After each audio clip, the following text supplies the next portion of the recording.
अस्सलामुअलैकुम वरहमतुल्लाहि वबरकातुहू। नाज़रीन, इस्तक़बाल है, स्वागत है आपका viral news live studio Jalgaon, Maharashtra, India में। मैं आपका मेजबान मुफ्ती मोहम्मद हारून नदवी। आइए, इस वक्त एक जो बहुत ही दर्दनाक हादसा, बड़ी बर्बरता और हैवानियत दरिंदगी के साथ उदयपुर में एक हिंदू भाई कन्हैया लाल को कत्ल कर दिया। दो जवानों ने, जिसमें एक का नाम रियाज मोहम्मद और दूसरे का नाम गौस मोहम्मद बताया जा रहा है, इन्होंने कन्हैया लाल, एक दर्जी है, एक टेलर है, इनको कत्ल कर दिया।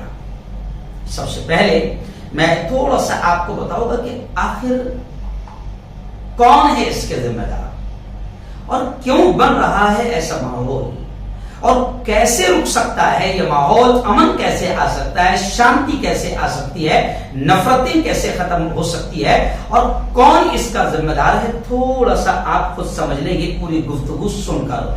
और मैं नहीं कहूंगा या कोई मुस्लिम नेता का ट्वीट नहीं आपको बताऊंगा, सीएम का ट्वीट आपको बताऊंगा, और बड़े बड़े अच्छे पढ़े लिखे मुल्क के वफादार हिंदू भाइयों का ट्वीट आपको बताऊंगा कि आखिर क्या हो रहा है और किसकी खामोशी इन तमाम चीजों को बढ़ा रही है। जी हाँ, तो सबसे पहले तो मैं ये कहूंगा कि इन दोनों जवानों ने जो हरकत की है, मैं सबसे पहले मेरी अपनी बात कहूंगा, एक मुस्लिम धर्मगुरु भी हूं, एक चैनल, एक पेपर का मालिक भी हूं। सबसे पहले मैं ये कहूंगा कि ये बिल्कुल घटिया हरकत की है, नीच हरकत की है।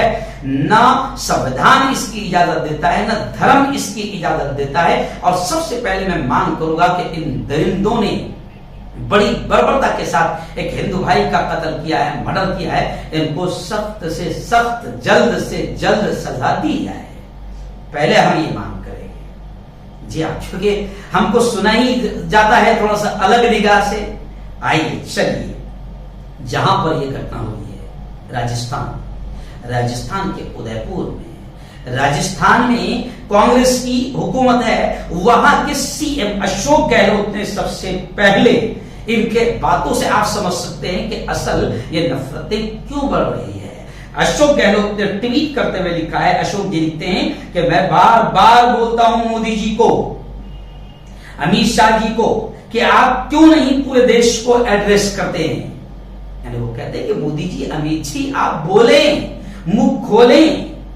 जो हालात बन गए हैं कुछ कारणों से बने हैं। गली मोहल्लों में लोग ये समझ नहीं पा रहे हैं, कस्बों में, छोटे छोटे गांव देहातों में, जहां आबादी कम संख्या में, किसी की भी समाज की, कोई गांव ऐसा होगा कि जहां हिंदू भाइयों की संख्या कम है, कोई गांव ऐसा होगा कि जहां मुसलमान भाइयों की संख्या कम है। तो अशोक जी गहलोत इशारा करते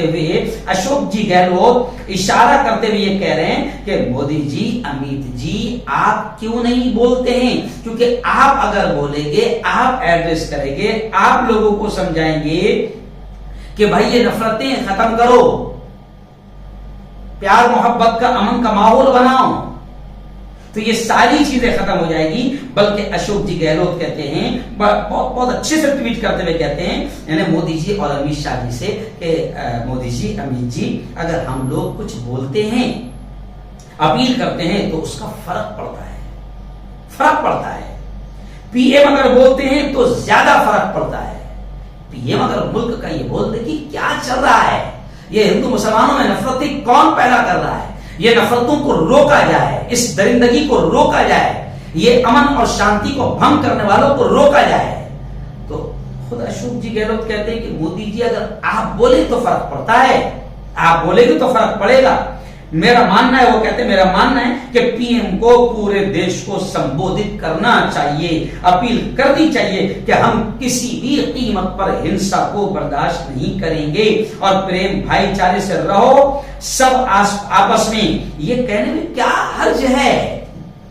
अब लोग पूछ रहे हैं कि वो मोदी जी जो छोटी छोटी बातों पर अगर किसी प्लेयर की उंगली में चोट आ जाए तो ट्वीट करते हैं, लेकिन इतनी बड़ी बातें हो जा रही है, मुल्क में नफरतों का इतना खतरनाक माहौल बन रहा है, तो आप मुंह क्यों नहीं खोल रहे हैं। चलिए ठीक है, मैं आपको बता दूं कि अशोक गहलोत जी ने तो अभी ट्वीट किया है, लेकिन मैं तो 3 महीने पहले से मैंने लिखा था बाकायदा आर्टिकल कि मोदी जी कुछ तो बोलो, मुंह मुंह तो खोलो। मैंने लिखा था वो जब धर्म संसद हुई थी, जब एक समाज के नरसंहार की बात हो रही थी, कत्ल करने की बात हो रही थी, हथियार उठाने की बात हो रही थी, तो उस वक्त भी मोदी जी खामोश रहे, अमित शाह खामोश रहे।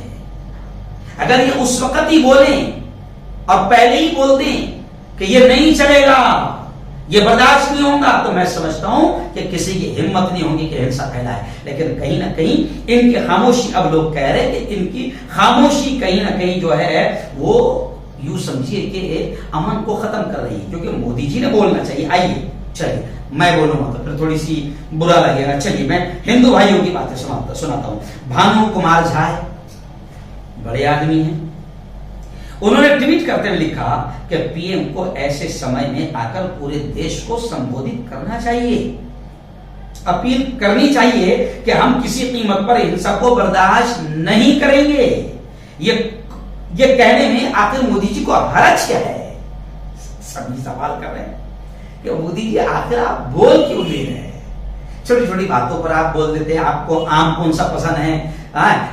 चूस कर खाने में मजा आता है या ऐसे ही खाने में मजा आता है? इस पर भी आप घंटे घंटे का इंटरव्यू दे देते हैं। लेकिन इतने हालात पर आप इंटरव्यू देने को तैयार नहीं, बोलने को तैयार नहीं। आइए और एक हिंदू भाई का मैं ट्वीट बताता हूं। मैं नहीं बोलता हूं भैया, क्योंकि मसला है। अभी तो आप ये कहो कि जालिमों को सजा दो, गिरफ्तार करो, तो आपको गिरफ्तार कर लिया जा रहा है। आप देखिए मोहम्मद जुबैर का हाल, आप देखिए तेस्ता सतलवाद का हाल। इंसानी ह्यूमन राइट्स के लिए लड़ना, इंसानी हुकूक के लिए लड़ना भी गुनाह हो गया है। जी हाँ, नुपुर शर्मा हरकत कर रही है, उसको गिरफ्तार नहीं किया जा रहा है, हुकूमत गिरफ्तार करें, ये बोलना भी गुनाह हो गया है। हाँ जी हाँ, तो आइए चलो मैं मेरी बात नहीं करता हूं। विनोद कापड़ी साहब क्या कहते हैं, बड़े आदमी है, वो कहते हैं कि ये उदयपुर में राजस्थान में हुआ ना, तो विनोद कापड़ी कहते हैं कि सिर्फ 5 साल पहले इसी राजस्थान में ऐसी ही एक और बर्बरता के साथ, दरिंदगी के साथ हत्या हुई थी। तब उस दानव के समर्थन में रैलियां हुई थी। वो जो दरिंदा था, वो जो कातिल था, उसको बचाने के लिए रैलियां हुई थी, उसके समर्थन में रैलियां हुई थी। जी हाँ, बड़े अफसोस की बात है। अभी भी नुपुर शर्मा ने पूरे मुल्क के माहौल को खराब किया, तो इनको गिरफ्तार करने के लिए लोग डिमांड कर रहे हैं। लेकिन कुछ शैतान ऐसे भी है जो नुपुर शर्मा के समर्थन में रैलियां कर रहे हैं। तो विनोद कापड़ी जी कह रहे हैं कि इसी राजस्थान में जहां आज बर्बरता के साथ में कन्हैयालाल की हत्या कर दी गई, इसी राजस्थान में 5 साल पहले शंभू नाम के दरिंदे कातिल आतंकवादी ने ऐसी बर्बरता के साथ किसी मुसलमान का कत्ल किया था। तो उस वक्त उसको गिरफ्तार करने के लिए नहीं, उसके समर्थन में रैलियां निकली थी। आज मैं खुशी के साथ सबसे पहले ये बात कहूंगा कि कोई मुसलमान ने इन दोनों कातिलों दरिंदों का समर्थन नहीं किया।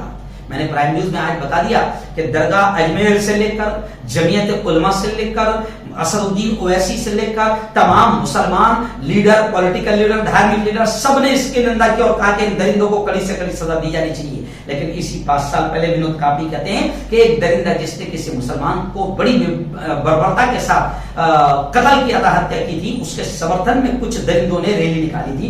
तो ये होना नहीं चाहिए। वो कहते हैं कि पुलिस पर, उसके समर्थन में, उस कातिल के समर्थन में पुलिस पर पथराव हुआ था, कोर्ट में भगवा लहराया गया था सिर्फ 5 साल पहले। तो बस ये समझिए कि आपको याद दिलाने की कोशिश की जा रही है। ऐसी राहुल गांधी, चलिए राहुल गांधी ने क्या कहा, उदयपुर में हुई ये जो हत्या है, इससे मैं बहुत ही कड़े शब्दों में इसकी निंदा करता हूं। और उन्होंने कहा कि धर्म के नाम पर बर्बरता बर्दाश्त नहीं की जा सकती।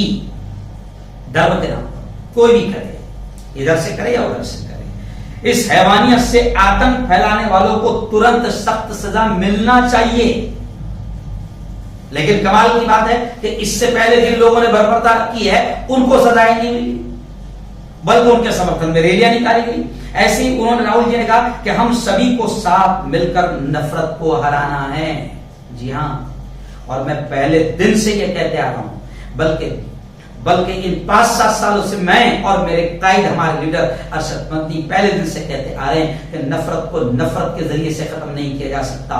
वो कहते हैं, हमारा मशहूर डायलॉग है कि आग को पानी के जरिए से ही बुझाया जा सकता है, अमन और प्यार की बारिश करना पड़ेगी। तो ऐसे ही जमीयत उलमा के साथ साथ आज देखिए राहुल गांधी कह रहे हैं कि अब हम सबको साथ मिलकर नफरत को हराना है। मेरी सभी से अपील है कि कृपया शांति और भाईचारा बनाए रखें।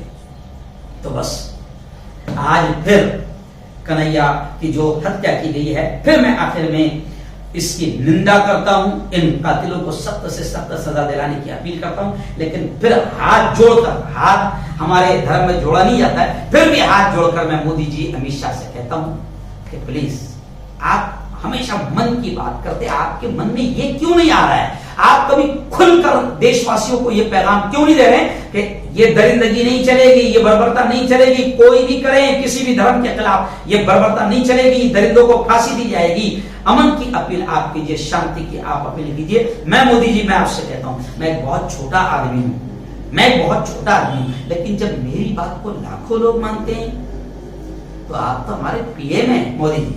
आप अगर बोलेंगे तो मुल्क में अमन आ जाएगा, शांति आ जाएगी। प्लीज फिर यही होगा, मोदी जी कुछ तो बोलो, मुंह तो खोलो, ताकि मुल्क में अमन कायम हो।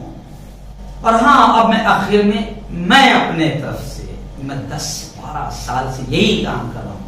जमीयत उलमा का एक सेवक हूँ, खादिम हूँ। जमीयत ने मुल्क की खिदमत उस वक्त भी की जब यहाँ पर अंग्रेजों का कब्जा था, तो उन जालिमों को यहाँ से भगाया।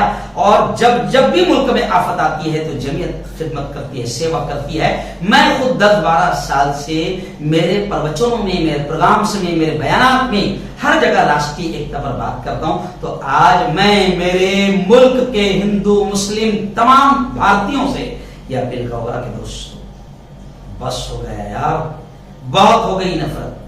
नफरत से न तुम बच सकते हो, न हम बच सकते हैं, न मुल्क बच सकता है। इसलिए बस मैं इतना ही शेयर कहूंगा कि देखो, हवेली झोपड़ी सबका मुकद्दर फूट जाएगा, हवेली झोपड़ी सबका मुकद्दर फूट जाएगा। अगर ये साथ हिंदू और मुस्लिम छूट जाएगा, दुआ करो ये प्यार के रिश्ते रहे कायम। ये रिश्ते टूट जाएंगे तो भारत टूट जाएगा।